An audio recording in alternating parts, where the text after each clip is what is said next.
Welcome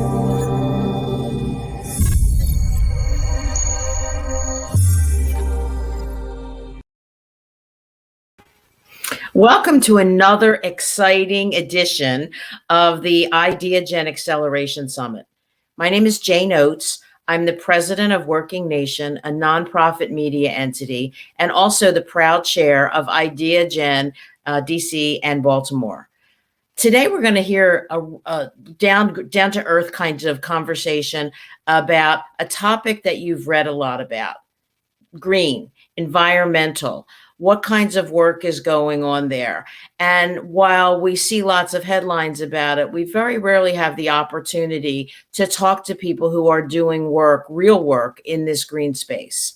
For you, that problem is over, because today I'm so delighted to have Mary Ellen Sprenkel, the president and CEO of the Core Network, and Lashante Moore, the member services coordinator for the Core Service Network. Welcome, ladies. Hi, thanks for having us. Yes, thank you very much for inviting us. Oh, I think it's going to be such an exciting conversation, because I think we're going to introduce the Core Network to people who either thought it was something in the past, didn't realize it was still going, or never knew it existed. So Mary Ellen, start out from, give me the 101. What is the Core Network? Okay, thank you, Jane. So the Core Network is the National Association of Service and Conservation Corps, or what we refer to generally as CORES. I should probably back up and explain what a Corps is. Today's Corps are the descendants of the Civilian Conservation Corps of the 1930s, which was established by President Franklin Delano Roosevelt to put millions of unemployed young men to work during the Great Depression. The CCC is responsible for a lot of the infrastructure, national parks, state parks, outdoor recreation that we still use today. Today's Corps, unlike a large national program like the original CCC, are primarily community-based nonprofit organizations. Like the CCC, they provide education, work readiness, and job training through conservation service projects on public lands and in communities across the country. Oh, that's great. So who are the Core members? Who can be a member of the Core? So Core members are generally 16 to 25, although some Corps are older or younger, and they're diverse young people. They are from cities and suburbia and from rural areas. We currently have about 25,000 young people serving in Corps across the country. About 50% of those are young people of color. About 45% identify as female, and they are from all over the socioeconomic spectrum and from a wide variety of backgrounds and education levels. So very diverse young people working together towards common goals. It sounds great. I mean, and tell the viewers, what do they do? You said they worked on conservation projects and things like that, but what exactly do these Corps do 5 days a week? Well, it depends on where they're located. So Corps that partner with federal, state, and local land management agencies, they build trails, campgrounds, other outdoor recreation facilities. They restore habitat, remove invasive species, plant native species. They remove hazardous fuel to prevent wildfire, and they respond to natural disasters and to help restore communities and public lands that have been devastated by natural disasters. They work on shorelines and waterways, so a very wide variety of project work on public lands. In urban areas, Core members build parks, playgrounds, urban green spaces. They plant urban gardens and grow fresh produce for residents. They improve energy efficiency for low-income homes and public facilities. And they help. They do projects that help cities prepare for and respond to climate change. So wide variety of projects. that develop soft and hard skills and provide young people with hands-on work experience. Wow. So, Lashante, in addition to your job as the coordinator of member services, you were also a core member. Can you tell us a little bit about, and you served in Washington, D.C., so one of those urban areas that that Mary Ellen was referencing. Could you tell me a little bit about what your service was like? Yeah, sure. Well, many years ago, I'm not going to say how many, I want to date myself, but when I was younger, I joined a corps here based in Washington, D.C. It's called Earth Conservation Corps, and their main focus was the Anacostia River and its neighboring communities. I joined the corps. I found out about the corps word of mouth. It was a lot of people, young people in my neighborhood, who were a part of the corps program. And at the time, I was about 19 or 20. I was a single mom, had two small children, hadn't finished school. And so I was more along the lines looking for an opportunity to complete my education, my high school diploma, and also, earn a little money along the way. Like I said, I was young. I had two small children. It was hard to make ends meet. I knew that in order to get a career that's sustainable, I had to at least finish school. But it was difficult to find programs that would compensate you while you were doing these things, because I knew I needed school, but I also needed money to take care of my children. And so I heard about the program through friends in my neighborhood. And what attracted me to Earth Conservation Corps was the fact that they offered a GED program.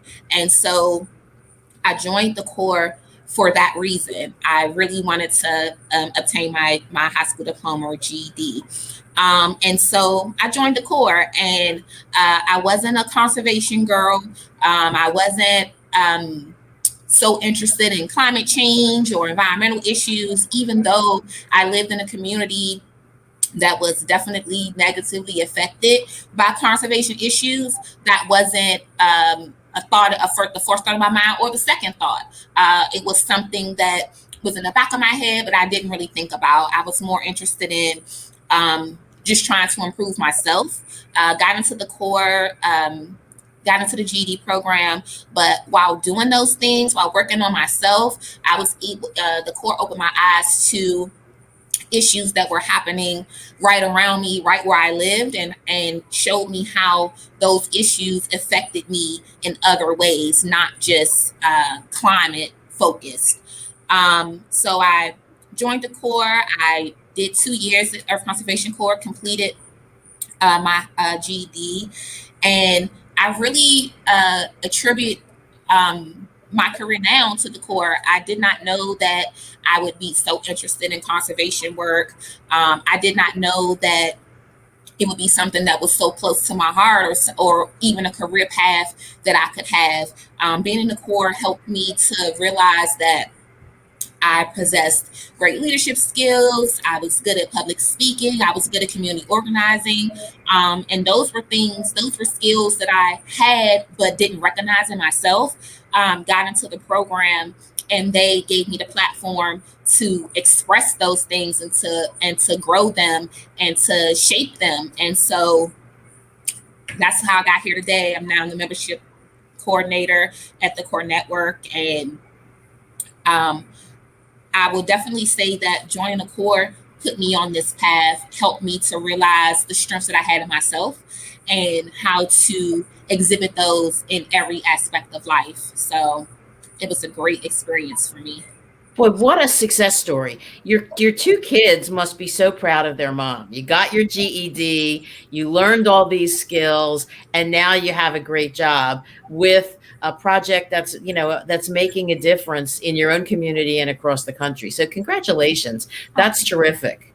Yeah, my story isn't necessarily different from a lot of people's stories who I came up with or who were in the program with me.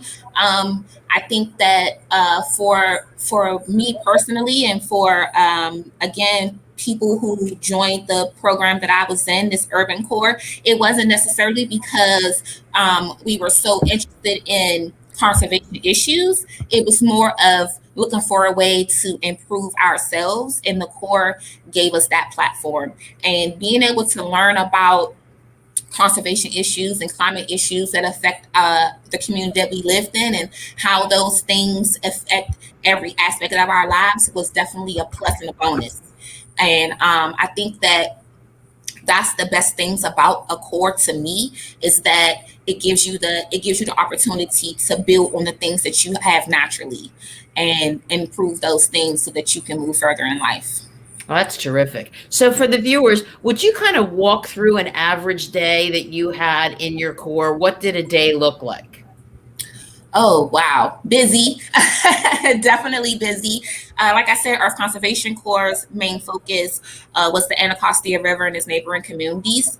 So we came in on a day-to-day basis. We started out with we call it a community meeting, where all the Corps members got together and discussed what was on the agenda for the day, any issues or problems that may have arose within our Corps program or within our neighborhoods that we wanted to address, or figure out, brainstorm ways on how to address it. You do PT every day. So one thing about a Corps, they're going to make sure that you're healthy and active. So we did PT as a group every morning, and then we broke off into different groups. Our Corps focus with the Anacostia River, but and reclaiming the neighborhoods around it, river restoration, trail restoration, wetland restoration, and stuff like that. But there are different ways to reach those goals. So we had some Corps members whose focus was media, and that's just getting the word out about the river and about the communities and community members that are affected by these issues. Some Corps members work directly on river restoration, so they were out on boats every day, cleaning the wetlands, building new wetlands. We had Corps members who would break off and go out into the community and do debris cleanups and neighborhood cleanups right there with community members. We had Corps members who worked on trail restoration. So we have a lot of green spaces in DC, and especially east of the river, that did not get a lot of attention because of the neighborhoods they were in. So it was always great to be able to work in our own neighborhoods. And so the Corps definitely kept us busy. And then on top of that, we had to get out and advocate, for our community, for the issues that were happening in our community. So each day we were sweating, and sweating, working our muscles, but also sweating, working our brains, trying to figure out ways to bring awareness to the issues. So a day in the Corps was extremely busy. We touched on all aspects of life, and the program taught us effective ways on how to communicate those things out to the communities. So what would you say to a young woman or a young man who's kind of figuring out what they want to do next and maybe considering the Corps? What advice would you give them? Join a Corps. And that's because even if I think that a big misconception is that if you join a Corps, it's just to do cleanups or clean a river or pick up trash or whatever. But there are so many career paths that a Corps background can lead you to that I can't even count them. Join a Corps, you will find a path that's good for you, and that this work will prepare you for it. You can go into advocacy. You wanna get out and be in government. You wanna do public speaking. A Corps is great for that. You wanna be hands-on in the community and organize community members, or just get your community together to build a garden or do something sustainable that can help the community. A Corps is good for that. You wanna be hands-on and build trails or clean up or work with animals, work with kids. A Corps is good for that. There's not a career path that a Corps can't prepare you for. So I would tell any young person, join a Corps. It'll change your life. Mary Ellen, I know a lot about you. We go back a long way in our days on the Hill, but I know something new about you today. You have an eye for talent. Hiring Lashante was maybe the smartest thing anybody could have ever done. She is so articulate, and she's like the cheerleader in chief. So thank you for that. And thank you for being so frank about everything, including your personal story, Lashante. So Mary Ellen, I want to go back and ask about careers. What happens after the 1 or 2 years that someone serves in a Corps? Where do they go? Where do they feel prepared to go next? Well, as Lashante mentioned, there are a wide variety of careers that are open to Corps members, Corps graduates. Like Lashante, many Corps members go into careers in public service or in environmental stewardship. Lashante now is actually part of the Corps Network's training and technical assistance team, and she is helping other communities start Corps that don't have Corps, and she is helping improve outcomes for other Corps members across the country. So she was able to translate her skills into a very meaningful career that is helping young people all over the country have access to these kinds of experiences. And she's got a lot of technical knowledge to back that up. A lot of Corps members move into jobs with federal, state, local land and resource management agencies. We are fortunate to have in federal statute something called non-competitive hiring authority for Corps members. So Corps members who serve a certain number of hours on specific kinds of projects are eligible for jobs with the National Park Service, the U.S. Forest Service, Fish and Wildlife Service, without some of them have direct hire authority and can move directly into jobs, and others are really kind of just bumped up onto the list. So great career pathways there. Other Corps members go on to additional education and training. There is a lot of science and math in the conservation space. So researchers and trackers and people who are playing an important role in climate change. And more Corps members are exploring careers that are part of this new clean and sustainable economy. Job creation, jobs are being created and developed in this space very rapidly to keep up with the current problems. And there are just a lot of different career pathways involved and opportunities there. Well, and so exciting that these hardworking Corps members at certain places, like you said, the Park Service, get priority in jobs. They get bumped up the list. That's terrific. So you mentioned that the Corps is in federal statute. Tell the viewers a little bit about where you get your funding, where these Corps get their funding.